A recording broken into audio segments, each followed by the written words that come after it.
여기 이 포도원의 비유는 조금 우리가 이해하기가 좀 어려운 그런 비유입니다. 왜냐하면 우리가 일반 이런 상식으로 잘 맞지 않는 것 같고, 또 현재 그 상황에 잘 맞지를 않는 그러한 비유 비슷합니다. 그래서 여기에 대한 그 해석들이 말씀 전하는 그런 목사님들의 설교들이 참 다양한 것을 저는 느꼈어요. 그런 것을 발견했습니다. 여기 이제 포도원 비유를 보면은 천국은 그랬어요. 천국은 20장 1절 보면 천국은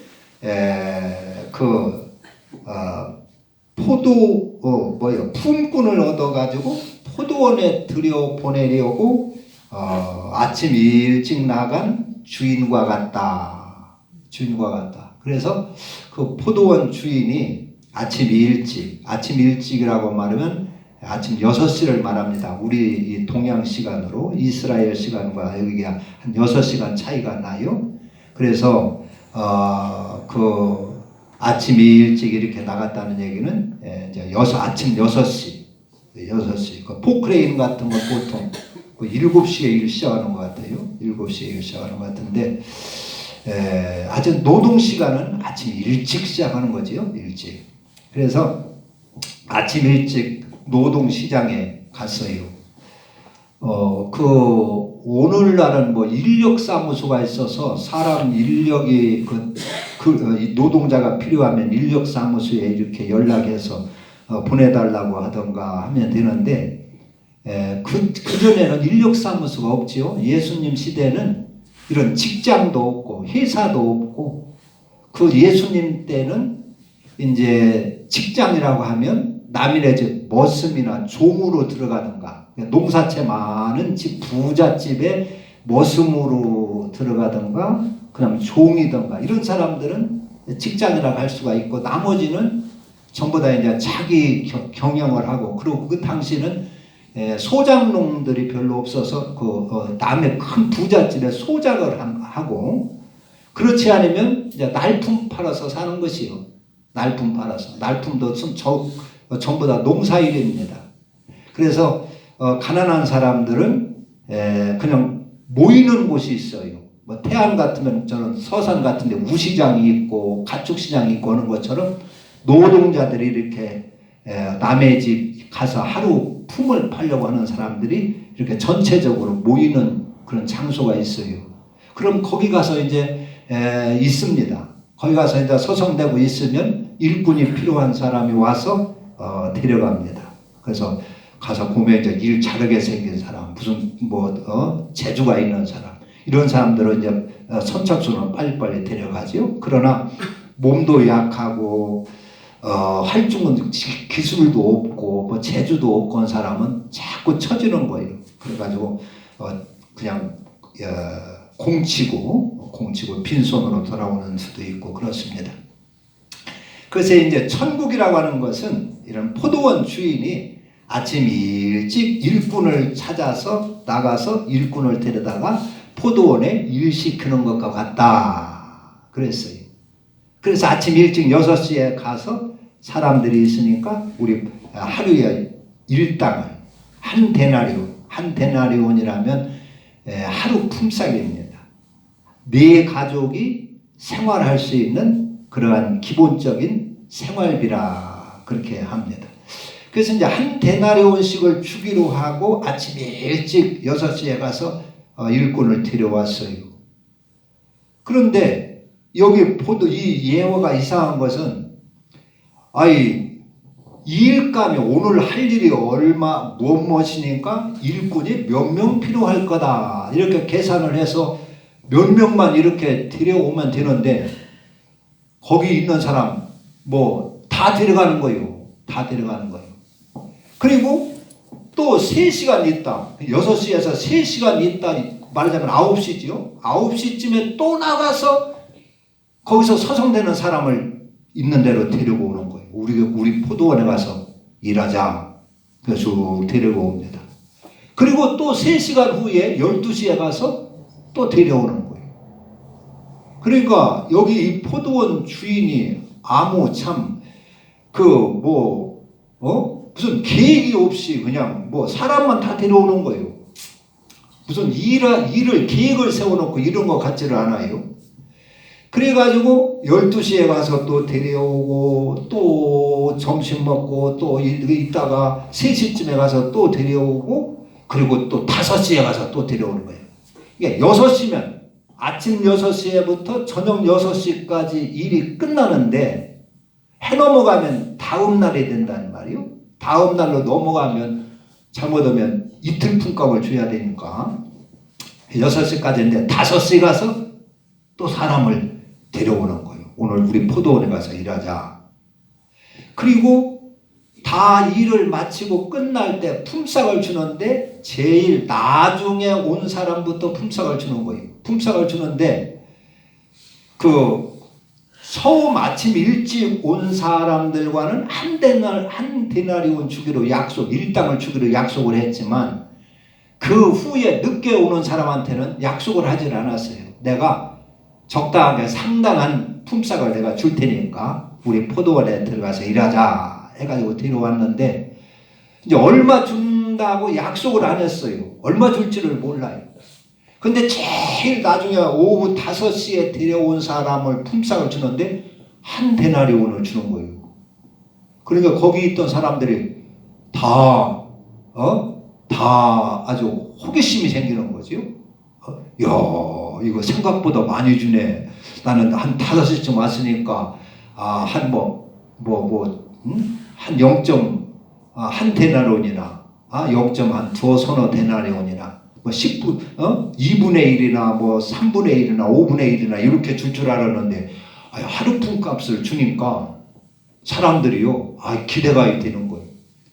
그 다음에 3시에 온 사람도 기대가 되는 거예요. 그런데 그 사람도 들어가니까 한 데나리온 주는 거예요.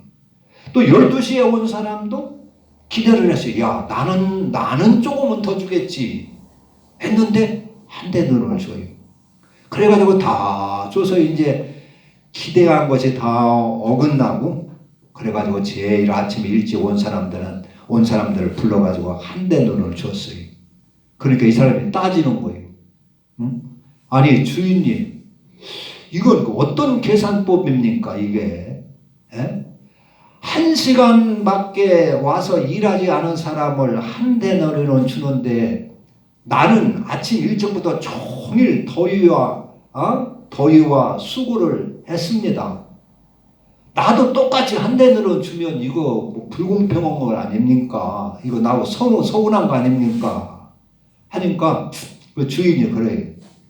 야, 너하고는 아침에 내가 약속을 하지 않았느냐? 한 데나리온 주기로 약속하지 않았느냐? 내가 너하고 약속한 대로 한 데나리온 주었는데 뭐 불만이냐? 그리고 내 돈 가지고 이 사람들에게 이렇게 후하게 주는 것은 내 마음이 내 뜻이다. 내가 선하게 이렇게 내 돈으로 가지고 네 돈을 뺏어 가지고 주는 게 아니고 네 한 데나리온 줄 거 반 데나리온으로 이렇게 줄여 가지고 주는 게 아니고 내 돈 가지고 내가 불쌍한 사람들께 선하게 선을 행하는데 네가 무슨 불만이냐? 네 것 가지고 그냥 가거라 하고 돌려보내요. 여기서 우리가 예수 믿는 사람이라면 어떻게 해야 될까요? 이 사람이 항의하는 것도 옳지요. 옳은 소리요. 타당해요. 오늘날 이거 노조가 있었더라면 이 집 아마 절단 났을 것 같아요. 노조가 있었더라면. 타당하지요. 자기는 하루 종일 6시부터 6시까지 12시간을 일했어요. 12시간 일했는데 한 데나리온 주고 저녁 때 다 넘어갔을 때 와서 1시간 일한 사람도 한 데나리온 주고 이게 무슨 계산법이냐 하는 것입니다. 그런데 우리가 이때 예수 믿는 사람이라면 이럴 때 어떻게 해야 될까요? 예수 믿는 사람이고 천국 사람이라면 주인님을 칭찬을 해야 될 것입니다. 주인님 잘하셨습니다. 그 사람 참 불쌍한데 그 사람 일거리도 찾지 못해가지고 며칠 끼니가 굶었는지도 모르는데 그 사람은 처자식도 지금 많은데 주인님 잘하셨습니다. 우리는 한 대는 가도 되지만 그 사람 일을 못했다 해도 한 대는 주신 거 잘하셨습니다. 아마 칭찬했었더라면 좋을 것 같아요. 아멘. 천국 백성이라면 그렇게 칭찬을 해야 할 것입니다. 근데 우리는 다 아마 여기 불평하는 사람 비슷할 것 같아요. 저도 그래요. 저도 요번에 이제 금년에 농어민 수당이라는 게 나왔지 않습니까? 농어민 수당을 40만 원씩 이렇게 줬다고 그래요. 근데 나중에 이장님한테서 저한테 전화 왔는데 내가 누락됐다는 거예요. 누락됐다 돼가지고 그 농어민 수당을 제가 받을 수가 없었어요. 그 소리를 그래서 이제 이장님이 지금이라도 가서 신청해 보시오. 신청하면 될 겁니다 해요. 그래서 이제 업소에서 가서 신청하니까 이미 기간이 지났어요. 기간이 지나가지고 소용이 없는 거예요. 그러니까 이게 화가 날 치밀어 올라가더라고요. 화가 나려고 하더라고요. 야, 이장이 이거 뭐는 거예요? 이것도 빼놓고 누락시키고 이게. 예? 이장이 이런 일 지대로 잘 챙겨줘야지 하는 그 불만이 막 솟아올라고 그래요. 그런데 그걸 막 눌렀어요. 그리고 이제 다음에 이번 못 받으면 다음에 또 있겠지 하고 물어보니까 다음 후반기에 있을지 모른다 그래요. 이제 또 그 면 직원, 읍사무소 직원이 담당자가 후반부에 있을지도 모른다. 그러나 확신할 수 없다. 후반기에 있으면 연락드리겠습니다. 하더라고요. 그래서 이제 도의 그 담당 직원한테 전화를 해보니까 후반기에 있는데 있을 예정인데 한 7, 8월 달에 연락이 갈 거라 이제 그렇게 하더라고요. 그래서 이제 후에 신청을 했는데 그러니까 그 손해를 본다 하니까 훅한 거예요. 그게 올라요. 그게 우리 속에 있는 죄성입니다. 죄성. 그걸 뽑아야 됩니다. 우리 천국 가는 백성, 천국 갈 사람들은 그걸 뽑아야 돼요. 그게 죄성이거든. 마귀로부터는 죄성이거든요. 그걸 좀 너그럽게 이장님이 바쁘셔서 이렇게 어디 빼놓을 수도 있지. 이렇게 좀 너그럽게 생각을 해야 할 것입니다. 여기 지금 일찍 와서 한 대 누를 받은 사람이 막 불만을 했어요. 주인한테. 예? 그러면 그럴 수가 있냐고. 무슨 계산법이냐고. 근데 그걸 좀 바꿔 생각하면 나는 약속대로 받았고 저 어려운 사람 이렇게 후하게 주면 그 좋은 일 아니냐. 주인이 선한 일을 이렇게 베푸니까 감사한 일이 아니냐. 이렇게 나와야 좋을 것 같아요. 천국 백성은 그렇게 나와야 될 거예요. 그렇게 우리가 연습을 해야 될 것입니다. 우리는 대뜸 손해가 오면 막 욱하는데 그 이제 가인이 자기 동생과 제사를 지낼 때 아벨의 제사는 받고 가인의 제사는 받지 않으니까 욱하니 막 승질이 나잖아요. 그래가지고 막 분해하면 안색이 막 변하는 거예요. 그러니까 하나님이 아벨만 축복하고 자기는 축복을 안 해주니까 분해지는 거예요. 그래가지고 분해하면 안색이 변하니까 하나님께서 가인에게 이르시되 야 가인아 네가 분하여 하면 어찌미며 안색이 변하면 어찌미냐. 네가 선을 행하면 내가 가만히 있겠느냐. 네가 선을 행하면 내가 너를 축복해주고 너도 떳떳하게 얼굴을 들 수 있고 그러지 않겠느냐. 선을 행하지 아니하면 죄가 눈에 엎드르느니라. 너를 삼키려고 기다리느니라. 너는 죄를 다스려야 할지니라. 그랬어요. 그게 욱하면 자기는 복을 못 받으니까 막 성질이 팍 난다는 말이에요. 얼굴이 불락불락한다는 말이에요.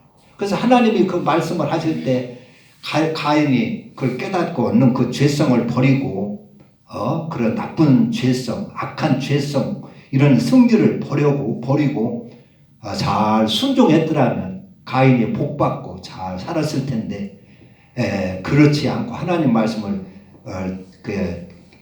경히 듣고 그 성질을 버리지 않고 그렇게 하다가 영원히 버림받았어요. 가인이. 이게 죄성입니다. 이런 걸 버려야 되는 것입니다. 하늘나라 백성들은. 할렐루야. 아멘. 오늘 여기 포도원의 비유는 그래서 이상한 거예요. 그래서 이해하기가 어렵고 상식에 맞지를 않기 때문에 12시간 이런 사람은 조금 더 줘야 되지 않겠습니까? 우리 상식적으로 보면 그거 나중에 한 데나리온이나 이렇게 늦게 온 사람들을 은혜를 베풀려면 좀 살짝 은근하게 모르게 좀 이렇게 뒷구녕으로 모르게 좀 살짝 불러서 이렇게 더 주던가 제일 나중에 다 보내고 나중에 주던가 이러면 아무 말썽이 없는데 떳떳하게 보라는 듯이 제일 먼저 부르다가 한 대너를 주고 12시간 일한 사람은 자기도 한 대너를 주니까 이게 기분이 나쁘다 그 말이에요. 그래서 항의를 하고 그러는데 이 비유가 보면은 마지막 말씀과 19장 마지막 말씀이 비슷해요. 같은 내용이에요. 그러니까 거기 16절 보면 이와 같이 나중된 자로서 먼저되고 먼저된 자로서 나중되리라 그랬죠. 그리고 19장 30절도 그러나 먼저된 자로서 나중되고 나중된 자로서 먼저될 자가 많으니라. 이런 걸 보면은 19장 부자 청년이 와서 영생을 내가 어떻게 해야 영생을 얻습니까 하는 그런 영생 문제와 같은 그런 영생 문제를 설명하기 위하여 우리 주님께서 들으신 비유가 포도원 비유다 하는 것을 알 수가 있어요. 이 포도원 비유를 이제 설교를 들어보니까 우리 한국교회는 이상하게 마음으로 믿기만 하면 다 구원받고 영생 얻고 천국 갖는 이러한 그 교리가 밑바닥에 쫙 깔려 있어가지고 그 구원받는 데 무슨 공로가 필요하다 이런 얘기를 하면 이단시를 하는 경향이 있어요. 이단시를. 그러나 이 성경을 보면 그렇지는 않거든요. 이게 이제 그 19장 그 부자 청년도 예수님 앞에 와서 선한 선생님이여 내가 무슨 선한 일을 하여야 영생을 얻으리까 하니까 예수님께서 계명을 지켜라. 그랬어요. 계명을 지키라. 19장 17절에 계명들을 지켜라. 네가 사람은 선한 일을 할 수 없다. 선하신 하나님께서 주신 계명을 지켜라. 사람은 왜 선할 수가 없느냐? 사람은 무슨 일을 베풀면 기대를 꼭 하기 때문에 선할 수가 없다 그런 얘기입니다. 내가 은혜를 베풀면 그 사람한테 꼭 무슨 대가를 기대하기 때문에 선하지를 않다는 것입니다. 선할 수가 없다는 얘기. 그래서 하나님만이 선할 수가 있느니라. 네가 선하신 하나님께서 주신 계명을 지켜라 하니까 어떤 계명입니까? 할 때 우리 주님께서 살인하지 말라, 간음하지 말라, 도둑질하지 말라, 거짓 증거하지 말라, 네 부모를 공경하라, 네 이웃을 네 자신과 같이 사랑하라 하신 것이니라 하니까 그런 계명은 제가 어려서부터 다 지켰습니다 하니까 그러냐?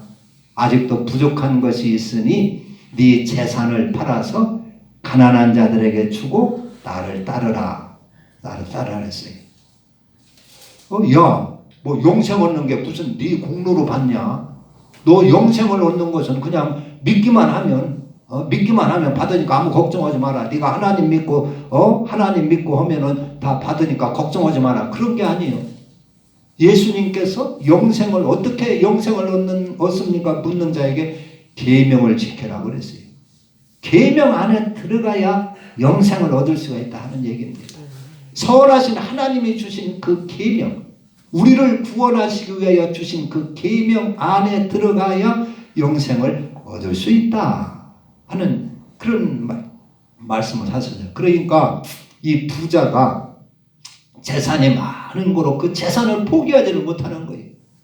그래가지고 근심하며 돌아갔어요. 그러니까 예수님께서 뒤를 돌아보면서 야, 부자가 천국 들어가기가 어려우니라. 매우 어려우니라. 부자가 천국 들어가기가 매우 어려우니라. 얼마나 어려우냐. 약대가 바늘기로 들어가는 것보다 더 어려운 것이 부자가 천국 가는 것이니라. 그러니까 제자들이 그러면은 누가 구원받을 수 있나요? 그러면 구원받기 어렵겠네요. 그러면 천국 가는 사람 아주 어렵겠네요. 얼마 없겠네요. 그러니까 예수님께서 사람은 할 수 없지만 하나님께서는 다 하실 수 있느니라 그랬어요. 부자가 왜 못 가냐? 왜 천국에 들어갈 수 없느냐? 부자는 낮아지기가 어렵습니다. 부자는 돈이 많은 사람은 자기가 대단한 사람인 줄 알아요. 그리고 사람들도 그를 무시하지 않고 막 받들어요. 돈이 많은 부자들은. 부자들은 없는 사람을 무시해요. 가난한 사람들을 무시해요. 그러니까 그 땅콩, 그 대한항공 땅콩 먼저 사건이 있었잖아요. 그러니까 돈 있는 사람은 가난한 사람들을 무시합니다. 사람 취급을 잘 안 해요. 부자와 나사로에서도 그 부자는 나사로를 사람 취급을 하지 않은 것입니다. 그러니까 부자는 낮아지지를 못하는 거예요. 하늘나라는 아주 겸손하고 낮아지는 사람이 가는 곳인데, 예수님처럼 낮아지는 사람이 가는 곳인데, 부자다 이런 사람들은 낮아지지를 못하는 거예요. 그래서 가난한 사람들을 그냥 무시하고 멸시하는 거예요. 자기 아들이, 부잣집 아들이 가난한 집 아가씨와 사귀면은 제가 감히 어찌 그 가난뱅이가 우리 아들을 넘보냐고, 우리 집안이 어떤 집안인데 가난한 우리를 지가 넘보냐고 그렇게 무시한다는 말이에요. 돈 있는 사람. 돈 있는 사람은 낮아지기가 어렵지, 친절해지기가 어렵지, 겸손해지기가 어렵지, 어려워요. 그래서 천국을 가지를 못하는 것입니다. 그래서 어렵다는 것이요. 자기를 하늘나라 가려면 사랑의 사람이 되어야 되고, 겸손한 사람이 되어야 되고, 친절한 사람이 되어야 되고, 온유한 사람이 되고, 이런 사람이 하늘나라 가야 거기가 하늘나라가 될 거 아니오. 그거 천국이 이루어질 거 아니오. 그런 사람들이 모이는 곳이어야, 악하고 교만하고 토도한 사람이 모이는 곳이면 그게 어디가 천국이 될 수가 있겠어요. 그렇단 말이에요. 그래서 부자는 그래서 천국 가기가 어렵다는 것입니다. 배운 사람은 배운 사람대로, 안 배운 사람들을 무시하고, 그러니까 어려운 것입니다. 그래서 그 어려운 부자는, 여기 있는 이 청년 부자는 재물이 많은 거로 재물을 포기하지를 못하는 거예요. 포기를 해야 가는데, 여러분 하늘나라는 좁은 문이라고 그랬어요. 좁은 문. 많은 짐 가지고 못 간다 그랬어요. 포기를, 여기 이제 그러니까 재물을 포기할 것이냐, 재물을 포기하고 영생을 택할 것이냐, 아니면 영생을 포기하고 재물을 택할 것이냐. 여러분들은 이러한 갈림길에서 어찌하시렵니까? 어찌하시렵니까? 여기 부자 청년은 영생을 포기하고 재물을 포기하지를 못했어요. 여러분, 포기할 것을 포기하지 못하면 하늘나라 못 갑니다. 하늘나라 못 가요. 아브라함 같은 경우, 아브라함한테는 하나님께서 네 본토 친척 아비집을 떠나라고 그랬어요. 부자 조상 대대로 터잡고 아주 문전옥답 터잡고 단단하게 기반에 세워진 그 삶의 터전을 다 포기하고 하나님이 떠나라고 그랬어요. 그러나 갈 바를 알지 못하고 아브라함이 떠납니다. 그 대단한 믿음이죠. 그 재산 다 포기하고 가는 거예요. 모세도 애굽의 궁전에서 부귀 영화, 명예가 다 보장된 그런 자리였습니다. 그런데 그것을 싹 포기하고 하나님의 백성과 함께 고난을 택해서 하나님의 일꾼이 되는 것입니다. 그러니까 포기할 줄을 모르면 하나님의 일꾼이 될 수가 없고 하늘나라 가기가 어렵습니다. 못 가는 것입니다. 포기. 그러니까 마태 같은 사람, 그 세관에 앉아 있는데 세관이 얼마나 그 좋은 자리요. 예수님의 나를 따르라 부르니까 깨끗하게 포기하고 금세 따라 나서는 거예요. 이런 자가 천국 갈 수 있다는 것입니다. 이런 자가. 베드로도 고기 열심히 배갖고 그냥 고기 잡고 이러는 사람이 이런 사람이잖아요. 그러니까 예수님께서 나를 따르라 하니까 배와 그물을 버려두고 주님을 따르는 것입니다. 이렇게 포기할 것을 포기하고 따라야 하늘나라 갈 수가 있어요. 포기할 것을 포기하고 하나님을 예수님을 따라야 갈 수가 있는 것이다 하는 것입니다. 여기 이 포도원의 비유는 이제 대부분에 보면은 이렇게 내가 직장을 구해도 직장을 구하지 못하고 나를 써주는 사람이 아무도 없는데 아침 일찍 그 6시에 부름받은 사람 제외하고는 나머지는 다 잘못 오면은 그날 궁치는 날 아니에요. 아무도 불러주지 않으면 이미 시간은 지났으니까 그 후로는 뭐 일꾼 찾으러 오는 사람이 없어요.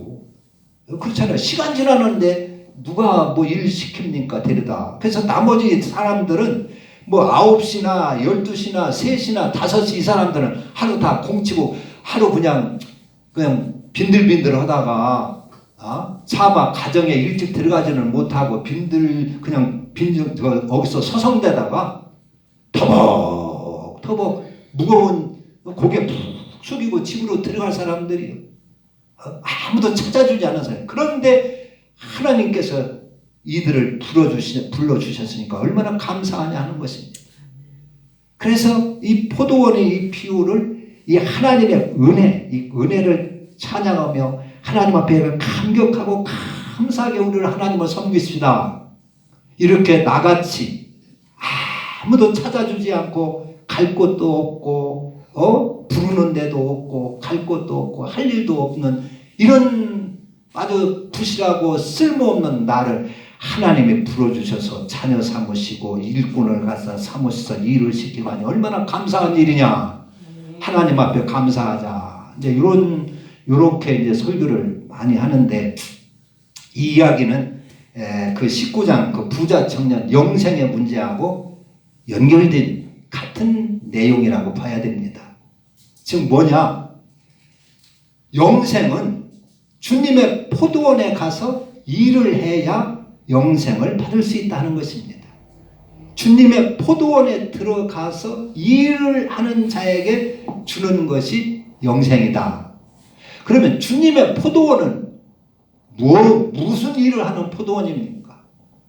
주님의 일꾼은 무엇을 하는 것이 주님의 일꾼입니까? 교회에 와서 열심히 뭐 봉사하고 하는 게 주님의 일입니까? 그것도 물론 주님의 일을 할 수 있지요. 그러나 주님의 일은 우리에게 주님이 이 땅에 오신 일은 하늘나라 진리를 우리에게 주어서 진리의 사람 만들어 하늘나라 데려가려고 오신 것입니다. 주님이 이 땅에 오신 것은 진리를 우리에게 주셔서 진리로 우리에게 생명을 회복시켜가지고 생명을 얻게 해가지고 하늘나라 데려가려고 오신 분이십니다. 여기 포도원은 주님의 포도원은 뭐 땅 파고 뭐 풀 메고 이러는 일이 아니라 영적인 포도원이잖아요. 주님의 일. 말씀의 포도원이 말씀의 농장이라 할 수가 있어요. 하늘나라 법도를 주어서 그 법도로 살게 하는 것이 주님의 포도원입니다. 주님의 그 농장입니다.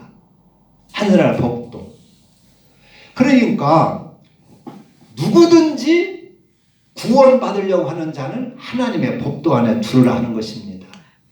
누구든지 영생을 얻으려고 하는 자는 하나님의 계명 안에 들으라 하는 얘기입니다. 부자 청년한테 계명을 지키라 하는 대로 누구든지 영생을 얻으려고 하는 자는 하나님의 계명 안으로 들어와라. 그리스도 안으로 들어와라 그런 얘기입니다. 그러니까 10년 20년 신앙생활해도 전혀 그리스도 안에 들어오지 않고 자기 임무대로 신앙생활하는 사람 많이 있어요. 그러니까 먼저 된 자가 나중되고 나중된 자가 먼저 되는 일이 많다는 것입니다. 평생 신앙생활해도 하나님의 계명 안에 하늘나라 법도 안에 진리 안에 들어오지 않고 미신하는 것처럼 그냥 교회 가서 기도하면 복 주겠지, 충성하면 복 주겠지 이런 식으로 다니는 사람들이 있어요. 그런 사람들은 깨닫지 그 법도 안에 들어오지 못하는 사람들이지. 그러니까 이 포도원에 들어와서 일하는 자에게 한 대노릇씩 줬다는 것은 하나님의 법 법도 안에 들어오는 자에게 영생을 주신다는 얘기입니다. 아멘. 그러니까 에덴 동산에서 아담이 하나님의 계명을 어겼어요. 어겨서 그 영혼이 죽었어요. 사망에 빠져졌어요. 그렇다고 하나님이 다 버린 것이 아니라 네가 살려면, 네가 다시 생명을 얻으려면 다시 하나님의 법도 안으로 들어와라 하는 것입니다. 그러면 살려준다는 것입니다. 어항에 있는 물고기가 답답하다고 뛰쳐나갔어요. 튀어나갔어요. 그러면 나가면 죽는 거 아닙니까? 수족관 주인이 붕어한테 거기다 고기에게 너 여기서 튀어나오면 죽어. 여기서 살아야 돼. 거기다 넣어놨어요. 근데 아이고 살다 보니까 답답한다는 말이에요. 그래서 튀쳐나왔어요. 그러면 죽는 거요. 너 거기서 나가면 죽어 했는데, 주인이 죽어 했는데 그거 무시하고 튀어나갔어요. 그게 죽게 되는 거죠. 살려면 어떻게 되겠어요? 다시 어항으로, 그 수족관 안으로 들어와야 된다는 말이에요. 그런 것처럼 영생이라고 하는 것은 하나님의 계명 안에 들어와야 된다, 그런 얘기입니다. 그러니까 언제든지 내가 어제까지 죄 속에 살았다 할지라도 오늘 깨닫고 하나님의 법도 안으로, 그리스도 안으로, 예수 안으로 들어오면 영생을 얻는다 하는 비유가 오늘 포도원 비유라 할 수가 있어요. 포도원 비유일 거예요. 늦게 오는 사람도 있죠. 늦게. 어떤 사람은 인생 일찍 그 법도를 깨달아서 하나님의 법도 안에 들어오고 그리스도 안에 들어와서 영생을 얻었어요. 그러나 어떤 사람은 또 늦지감치 한 30살 먹어서 들어오는 사람도 있고, 또 다 저물어 가지고 이 세상 떠날 때쯤 돼서 들어오는 사람도 있고, 어떻든지 깨닫고 영생을 얻으려면 하나님의 법도 안으로 들어와라 하는 것입니다. 하나님의 계명 안으로 들어와야 된다 하는 것입니다. 그냥 주는 것이 아니라 그런 얘기예요. 그냥 네 멋대로 살고 네 임의대로 살고 해도 교회만 왔다 갔다 하면 준다는 얘기가 아닌 것입니다. 교회 왔으면은 이제는 그리스도를 받아서, 하나님의 법도를 받아서, 하나님의 계명을 받아서 그 안에 들어와야 영생을 얻는다 하는 얘기입니다. 아멘. 그래서 버릴 것 다 버려야 영생을 얻어요. 그리스도 하나님의 계명이라고 하는 것은 뭐냐? 우리로 하여금 버릴 것을 다 버리게 하는 것이 계명입니다. 죄성을 버리게 하는 것이 계명입니다. 그 되지도 않은 자존심, 그것 때문에 신앙생활을 제대로 못해요. 그런 것을 버리게 하는 것이 하나님의 계명입니다. 그래서 사람을 낮추는 것이 하나님의 계명입니다. 교만을 버리게 하고 성질을 버리게 하고, 그것이 하나님의 법도입니다. 계명입니다. 그게 그리스도입니다. 그래서